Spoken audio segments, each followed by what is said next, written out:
has the look of the line. So you said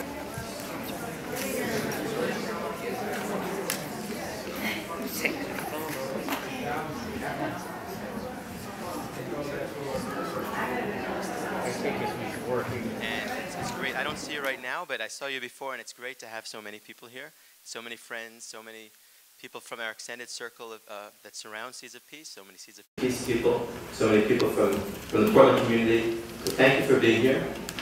This is a first of its kind. It's a Seeds of Peace concert, outreach concert in Portland. The title of the concert, as you see from the program, We Make the Road by Walking.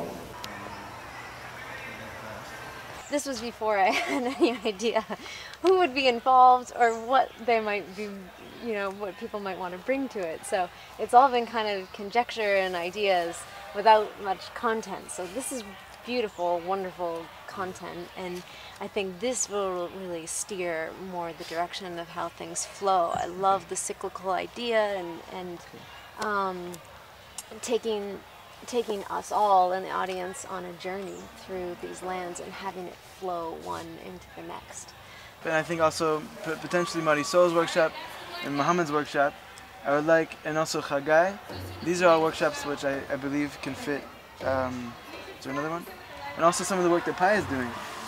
Within each of these workshops, there's potential to bring elements of these things into our programs. I think a lot of the things overlaps, you know, like the stuff about the use of the visuals and the LCD and the flash mob type idea of the people coming out of the audience, you know, that could be built into the presentation. You know, I think also to have a mix of improvised and prepared music. So some music that's, you know, very clearly written, and some music where maybe we haven't ever seen it before we get on stage, you know? I think someone was saying in terms of technically simple. I mean, I think in terms of the theatrical elements and props and all that sort of stuff, it has to be stuff that we can simplify, that we can practice easily in another space and can be transferable. 2 hours maybe too much because of the lack of time, really. I also think it's a question of like how cohesive it's going to be, like, because if there's little pieces in it that kind of make it stick together, but really it's individual parts that are being practiced and dealt with, you know, separately, and then they come together to make a longer piece, like, because I think if we get too focused on it being a whole cohesive thing, I think that's what's going to take up so much time. And if really the individual pieces can practice and really hone down, and we have a little thread that weaves it all through, then it could be a longer. I mean, or it could be projections, but projections might be too technical. I mean, or a question that's asked, or like there's like some narrator on it. Yeah, it could be a narrator.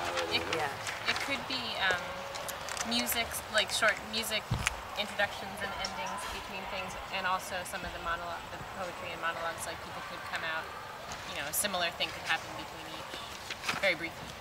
The part of the magic, and one of the things that I'm really excited about when it comes to music, is the ability for everyone to do that together, whether or not they know each other, regardless of where they're from and their background, and that ability to get on stage and all of a sudden this magical thing happens.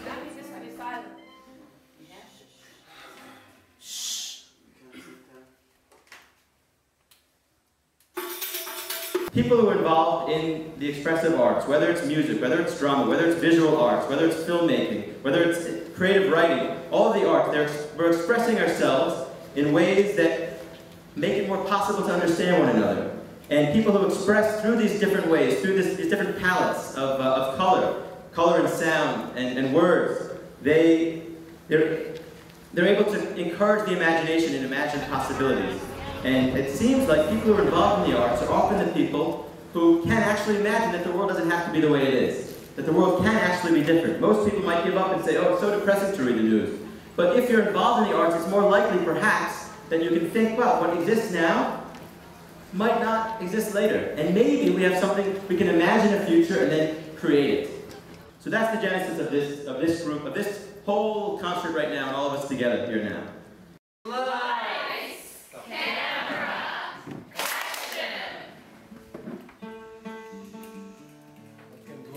What grows can only grow from what was washed below. Coffee, watermelon, ice cream, hot juice, I'm tired. I want to go out. Please stop. Have you ever noticed that when people jog, dance, or throw a frisbee in rhythm with each other, they often seem to experience a momentary bonding or sense of unity? At these and other moments of joint rhythmic engagement, they discover an attraction for each other, regardless of whether there has been a previous sense of caring. In fact, it's almost impossible to dislike a person while being rhythmically in sync. And so rhythmic interaction forges people together. Rhythmicity provides a glue for establishing human connections.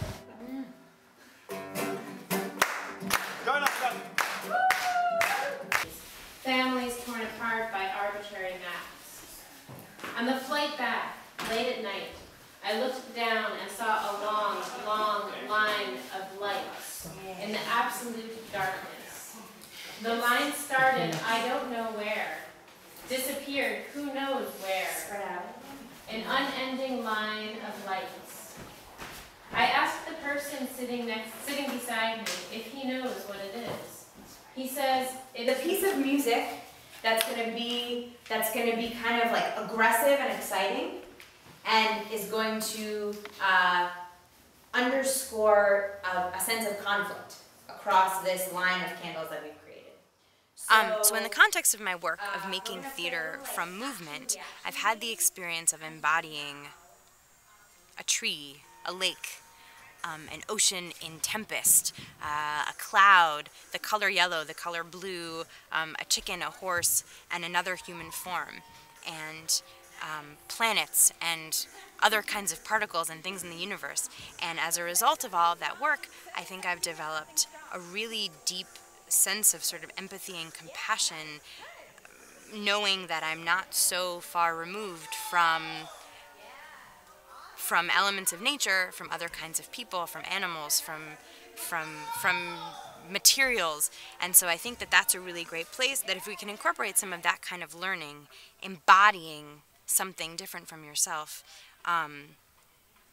it's a really great place to potentially start building peace, to realize that we're all united. We're all actually much more able to walk in each other's shoes than we ever thought.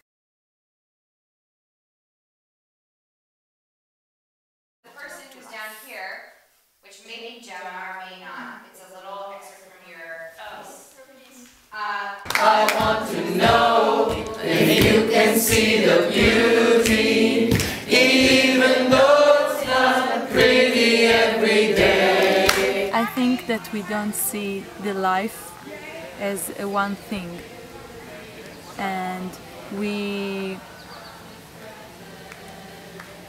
because what we have in this world is material, we feel need to categorize it into good, bad, or like to define it so it will be much easier for us to deal with it. But I think that the even easier way to deal with it is to see the all diversity as one thing that keep changes all the time, and even to be alive or to die, it's one thing. It's the same. It's two different sides of the same thing. We don't need to that everyone will be the same, because it's not. First of all, this is not the nature, right? And the second is not fun. So if we could enjoy diversity and to see how it can work together, to see every person as a human being just like us. And it goes like that. What? Andalusia? From Andalusia. Like 1,000 years ago, when the Muslim and the Jews lived together. The Golden Ages. In the Golden Ages. Yeah.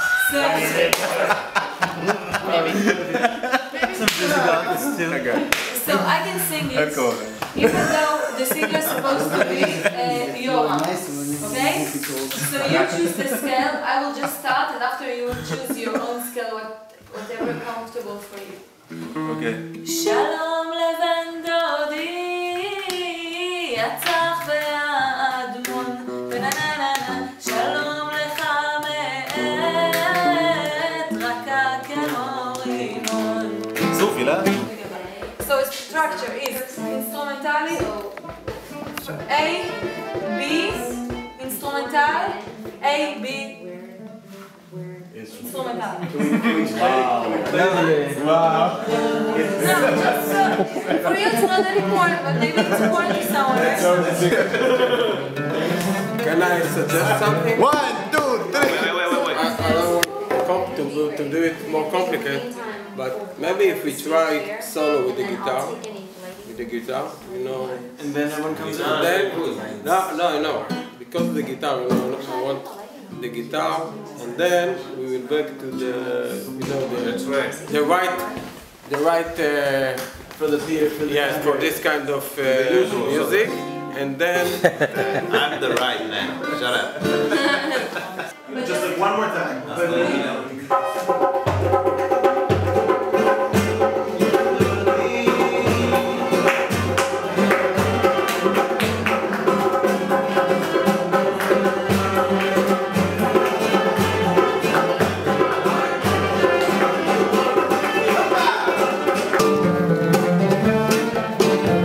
To build a band is like to build a community.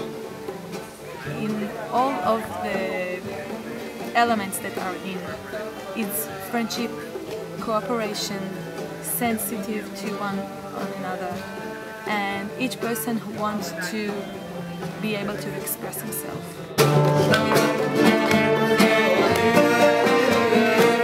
What I thought of that we are trying to make in the concert is like a variety picture of music. In this time, I wanted to see how can we make like very diverse and like to see all of the colors of the different music types that we are.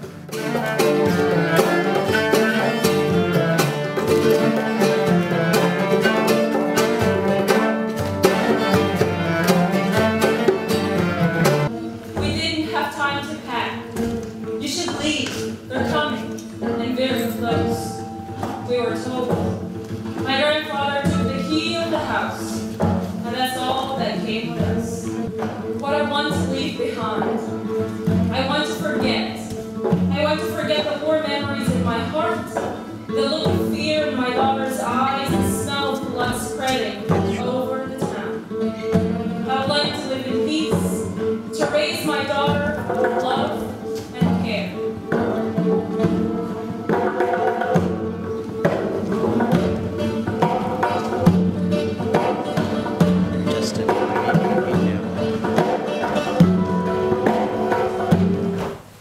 Us and them, supposed to be enemies, families torn apart by arbitrary matters. On the flight back late at night, I looked down and saw a long, long line of lights in the absolute darkness. The line started, I don't know where, disappeared, who knows where. An unending line of lights. I asked the person sitting beside me if he knows what it is. He says it is the border. We put lights along the partition. Blackness on both sides, and the line of lights, a wall, like a silent scream. We wait for the narrator to step into the stage. We wait for everybody to lock eyes, and the orchestra will give us the song. And when the song begins, we make a dance between us, never crossing the candles, always on our side, but almost like we're fearing each other, we're fighting each other, but we're not touching each other.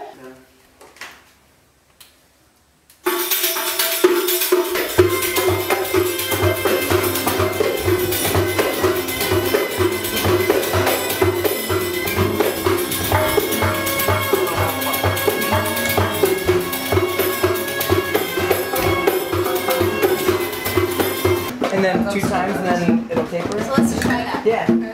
What?